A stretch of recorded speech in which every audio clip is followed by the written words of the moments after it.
नमस्कार छात्रों।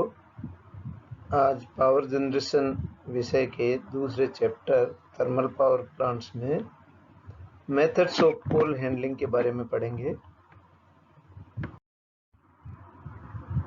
कोल हैंडलिंग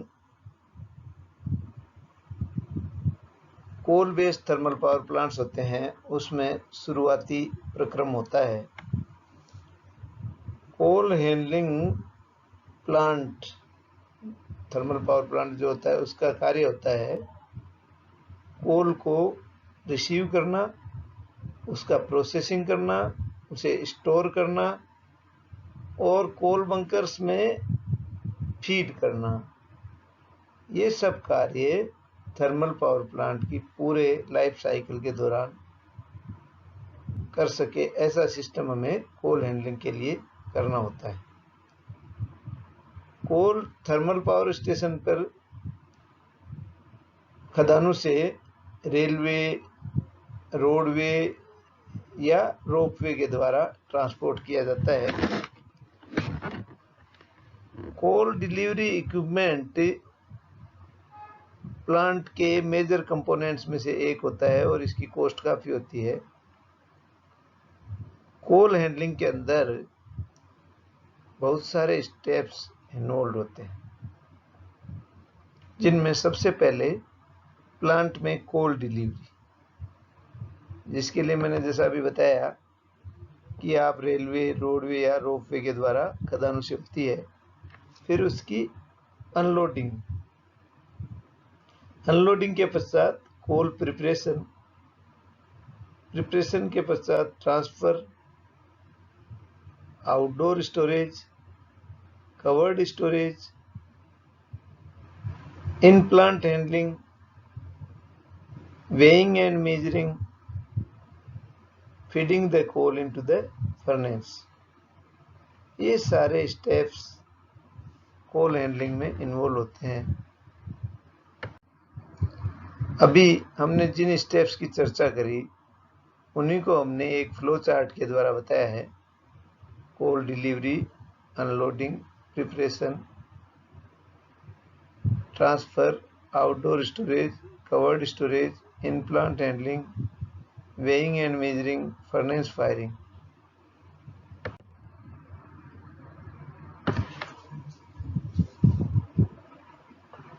कोल हैंडलिंग में सबसे पहला चरण होता है कोल डिलीवरी का।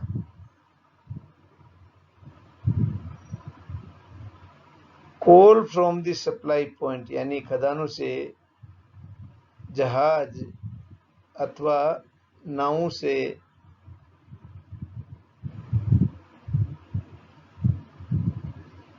नदी या समुद्र में, जबकि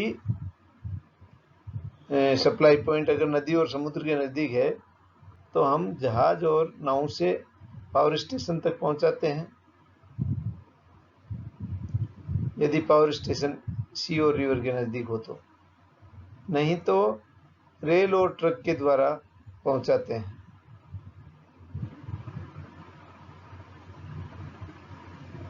ट्रकों से कोल का ट्रांसपोर्टेशन उसी परिस्थिति में किया जाता है जबकि रेलवे की फैसिलिटी अवेलेबल नहीं हो। दूसरा चरण होता है कोल अनलोडिंग का।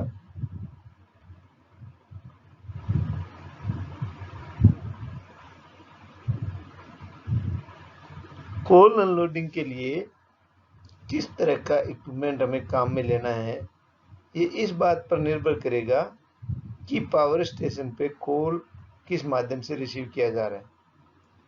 अगर कोल ट्रक्स के द्वारा डिलीवर किया जा रहा है तो किसी तरह के अनलोडिंग डिवाइस की आवश्यकता नहीं होती, क्योंकि ट्रक खुद जहां चाहे वहां पे आउटडोर स्टोरेज में कोल को डंप कर सकता है। इसके लिए लिफ्ट ट्रक विद स्कूप को काम में लेते हैं। अगर रेलवे, वैगन्स, शिप या बोट के द्वारा कोल लाया जा रहा है तो उसके अनलोडिंग के लिए car shakers, rotary car dumper, cranes, grab buckets, coal accelerator, ये सब काम में लेते हैं।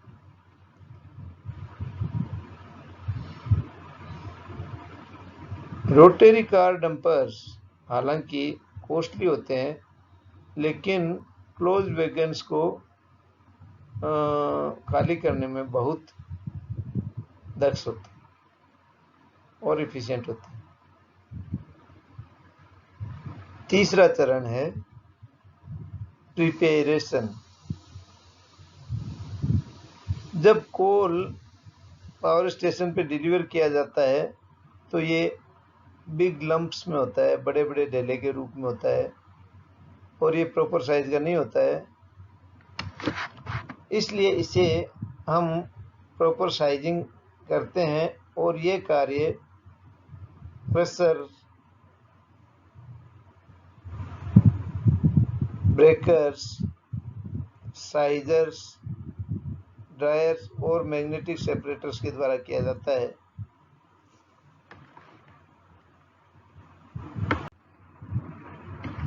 ट्रांसफर। जब कोल को प्रिपेयर कर लिया जाता है प्रॉपर साइज में, तो फिर वहां से उसे डेड स्टोरेज में ट्रांसफर किया जाता है। उसके लिए हम निम्न साधन काम में ले सकते हैं: belt conveyors, screw conveyors, bucket elevators, grab bucket elevators, skip hoists, flight conveyors. तो कोल अनलोडिंग और डेड स्टोरेज के बीच की दूरी के अनुसार हम इनमें से किसी एक साधन को काम में लेते हैं। बेल्ट कन्वेयर सबसे पहला साधन है। बेल्ट कन्वेयर, इसमें एक एंडलेस बेल्ट होता है जो कि पेयर ऑफ एंड ड्रम्स यानी रोलर्स के ऊपर घूमता है, और कुछ समान दूरी पर इसमें सपोर्टिंग रोलर्स लगे हुए रहते हैं। बेल्ट रबर या कैनवास का बना हुआ होता है। बेल्ट कन्वेयर को वहां काम में लेते हैं जहां कोयले को बहुत लंबी दूरी तक ट्रांसफर करना होता है। इसे हम मीडियम और लार्ज पावर प्लांट्स में काम में लेते हैं। इस सिस्टम की इनिशियल कॉस्ट ज़्यादा नहीं होती है और पावर कंजम्पशन भी कम होता है। इसके द्वारा जो हम जिस ऊंचाई पे या जिस ढलान मतलब चढ़ान पे हम कोयले को ट्रांसफर कर सकते हैं वो लगभग 20 डिग्री मैक्सिमम होती है।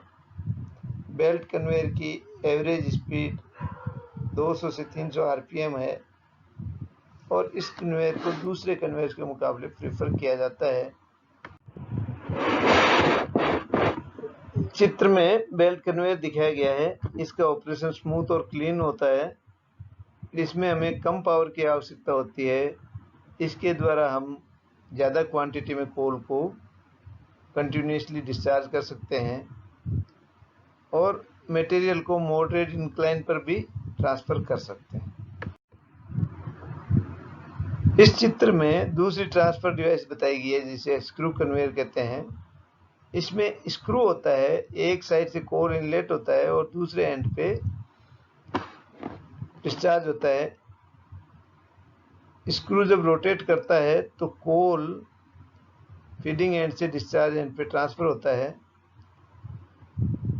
यह सिस्टम वहाँ सुटेबल है जहाँ कोयले को छोटी डिस्टेंस तक ही ट्रांसफर करना होता है और स्पेस लिमिटेशन होती है।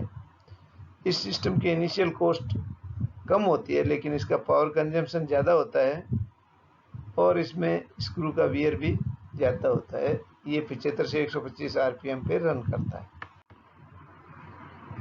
इस चित्र में हमने बकेट एलिवेटर दिखाया गया है।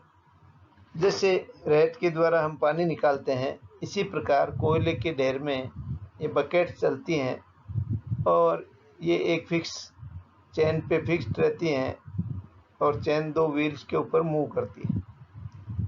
बकेट नीचे से कोयला लेके ऊपर के स्थान पे कोयले को डिलीवर करती हैं। तो इस प्रकार का एलिवेटर वहाँ सूटेबल है जहाँ पर कि हम काफ़ी ऊंचाई पे कोयले को ट्रांसफ़र करना होता है वर्टिकली। इस चित्र में ग्रेप बकेट एलिवेटर बताया गया है, जिसमें आजकल जैसे जेसीबी मशीन होती है उसी प्रकार की एक पॉइंट से दूसरे पॉइंट पर कोयले को ग्रेप बकेट से उठाकर और इसे ओवरहेड बंकर या स्टोरेज में डाला जाता है। इसमें हमें कम पावर की आवश्यकता होती है और मिनिमम मेंटेनेंस होती है। ग्रेप बकेट कन्वेयर को क्रेन या टॉवर के साथ भी यूज किया जा सकता है। इस सिस्टम की इनिशियल कॉस्ट ज़्यादा होती है लेकिन ऑपरेटिंग कॉस्ट कम होती है। स्किप होइस्ट, इसके अंदर वर्टिकल और इंक्लाइंड होइस्ट होती है जिसमें एक बकेट होती है और कार को फ्रेम और केबल होती हैं जिससे द्वारा हम बकेट को उठा सकते हैं। बकेट को अपराइट पोजीशन में हेल्ड किया जाता है। यह एक सिंपल और कम्पैक्ट मेथड है कोयले या ऐश को उठाने के लिए।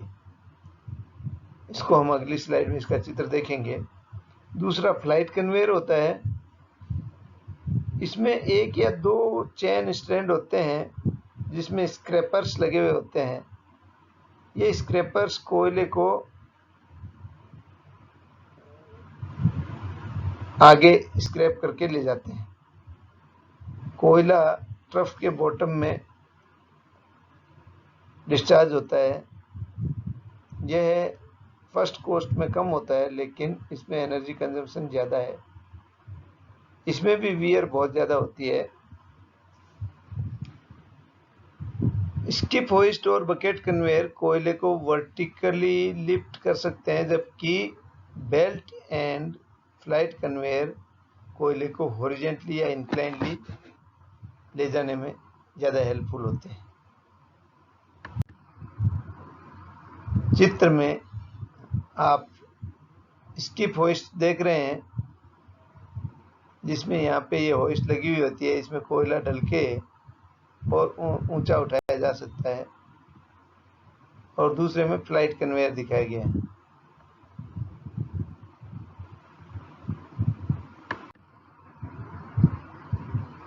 इनके लाभ ये हैं कि इन्हें हम कोयले और ऐश दोनों को ट्रांसफर करने के लिए काम में ले सकते हैं।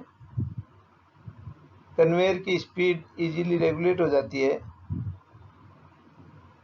रफ कंस्ट्रक्शन है, रिजिड कंस्ट्रक्शन है। लिटिल और नो ऑपरेशनल केयर। डिसएडवांटेज ये है कि वियर ज़्यादा होता है, पावर कंजम्पशन ज़्यादा होता है, मेंटेनेंस कॉस्ट ज़्यादा है और मटेरियल की एब्रेसिव नेचर होने के कारण इसकी स्पीड, कन्वेयर की स्पीड हमें कम रखनी पड़ती है। अब आता है स्टोरेज ऑफ कोल। यह डिजायरेबल होता है कि सफिशिएंट क्वांटिटी में कोल को स्टोर किया जाए जिससे कि पावर जनरेशन के लिए विदाउट इंटरप्शन कोल प्राप्त किया जा सके। कितना अमाउंट में कोल स्टोर किया जाना है ये स्पेस के ऊपर निर्भर करता है, ट्रांसपोर्टेशन फैसिलिटी पे निर्भर करता है, पावर स्टेशन की कैपेसिटी पे निर्भर करता है।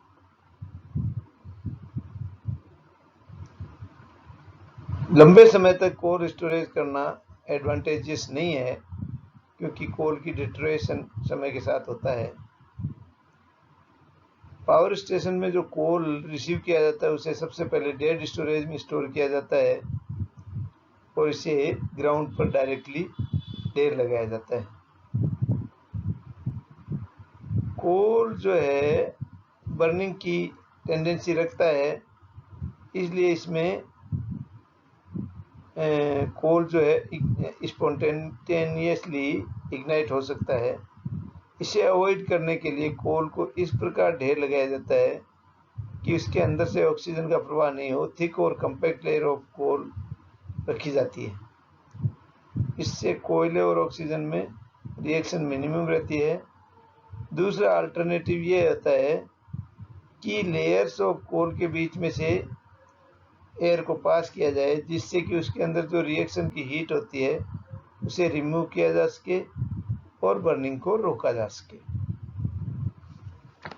लंबे समय तक अगर कोल को स्टोर करना है तो एस्फाल्ट या फाइन कोल से सील किया जाता है।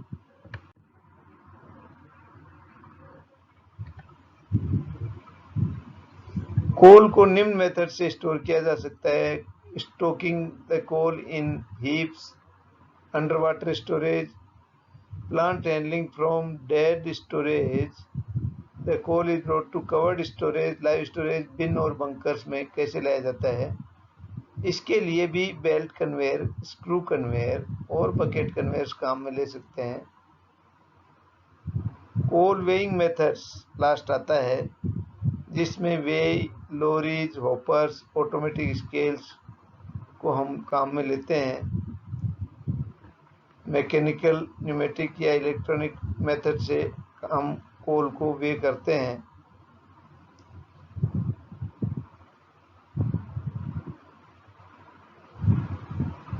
फ्यूल हैंडलिंग सिस्टम को कंसीडर करने के लिए निम्न फैक्टर्स हम ध्यान में रखते हैं: प्लांट की फ्लो रेट क्या है, फ्यूल शिपिंग से प्लांट की लोकेशन कहाँ पे है, और स्टोरेज एरिया कितना अवेलेबल है। तो ये सारे चरण थे कोल हैंडलिंग सिस्टम के। आपको इसकी और जानकारी लेनी है तो इसके लिए ये 2 पीपीटी लिंक शेयर किए गए हैं, जिन्हें आप देख सकते हैं। धन्यवाद।